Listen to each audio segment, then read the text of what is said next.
Incredibly long couple of months for the ANC. Today, having presented its long-awaited election manifesto, the party's president his promises to the electorate. As you see there in your visuals, the president of the ANC, the former president of the ANC, Jacob Zuma, the members of the party's NEC, toasting, bringing an end to what has been a very difficult period for the ANC, having worked the ground for preparations for this day.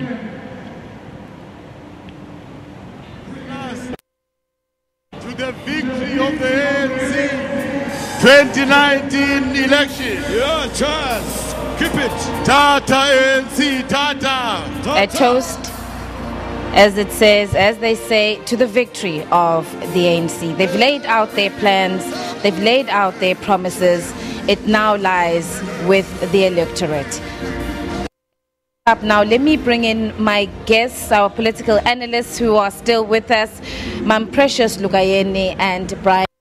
Thank you so much for staying with us. The work is done. The manifesto has been presented. You've gone through it. You're following. I know, Mam Precious, I saw you following what the president was saying. You had your own expectations of what you expected him to speak about today, having listened to the concerns of South Africa. What for this manifesto? Well, thank you. I think he made all the right noises. He touched all the points that we expected to touch. But also, they are not old points. They are not old issues. They are not new issues. They are just old issues. But there was no way he could come up with new issues without these being resolved. The issue of unemployment, the issue of the economy. Of course, the devil is in the detail. How is he going to do all the things that he has promised? If I can, the economy, for example, he talks about creating 275,000 jobs a year. But he didn't say anything about job losses. How will he get to 75,000 jobs a year when many jobs are lost? I think that is what we are to see. He did talk about the issues of reducing the cost of data in the economy.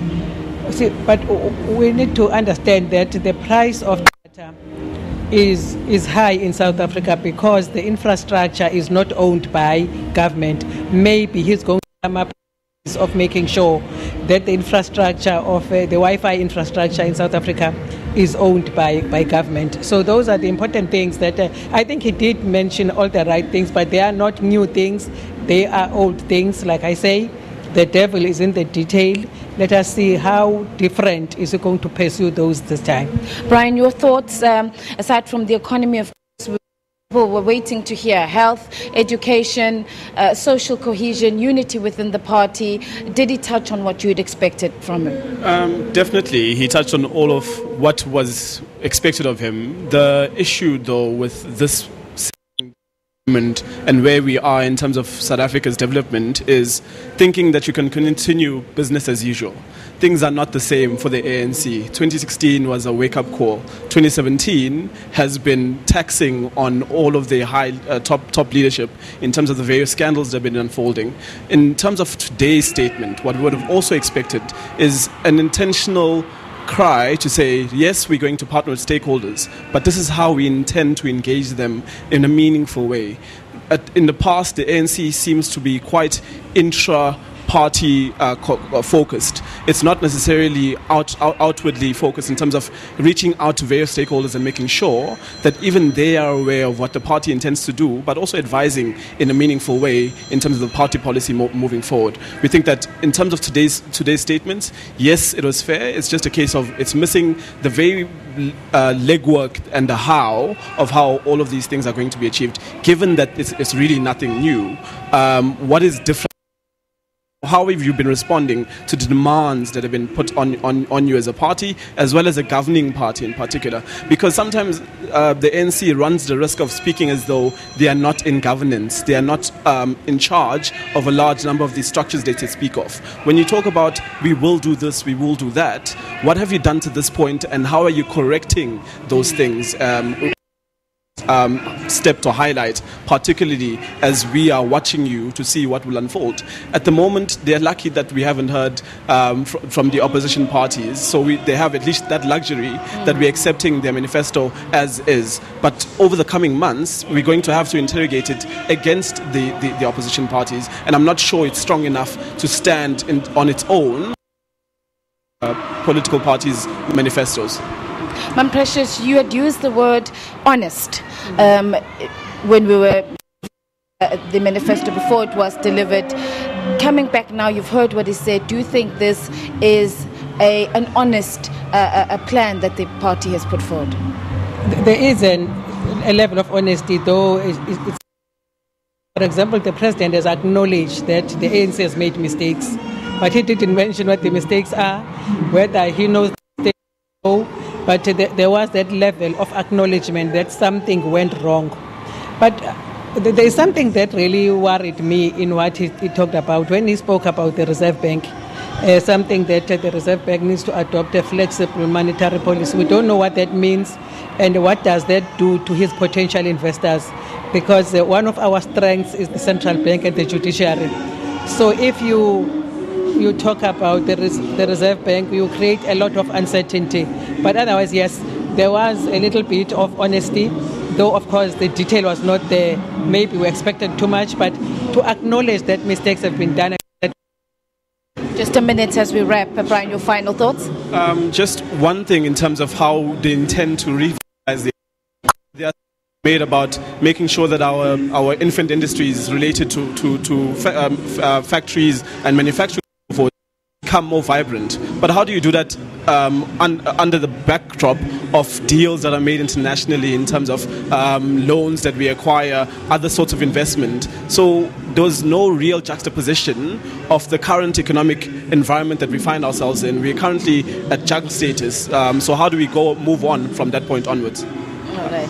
Brian, thank you so much for as well as Ma'am Precious Lugayeni, our political analyst. Thank you so much to you both for your insights and analysis and staying with us today as the ANC has delivered its 2019 elections manifesto. I guess it's now up to the electorate. We go to the polls in May, although a date has not yet been announced. This gives the electorate the opportunity to listen to the ANC. Will they buy into what the promises that the ANC has forth, but what we've got from the audiences on the ground and the people that my colleagues have engaged with want to see an improvement in their day-to-day, better services for the people. They want access to health, they want education, the youth want to be able to get to education, and the majority of people still want jobs. Right, so that's where we leave it off. Unfortunately, there was a lot for us to talk but unfortunately we have run out of time. I just want to thank my colleagues Mzondi Lembeje, Mbali Tetane, as well as Simpiwe Makanya, who have been out here from the crack of dawn this morning as we've given you the ANC's 2019 elections manifesto. So myself, I am Mhlongo, and the rest of the queue, thank you very much for having joined us. Bye-bye. Well, thank you very much indeed. That was my colleague Ayanda Mhlongo at the Moses Mabhida Stadium, where we were watching the live broadcast of the launch of the ANC's election manifesto for the 2019 general elections.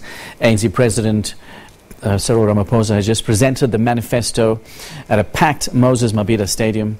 He touched on several issues. The January 8th statement is usually an opportunity for the ANC to set out its tasks for the coming year. And some of the things that he looked at was education and training, transforming the economy of South Africa, looking at stepping up the fight against gender-based violence and crime generally, fighting the scourge of drugs as well as gang violence. So, we'd like to ask you the question of the day. What are your thoughts on the ANC manifesto? Is it enough to win the votes?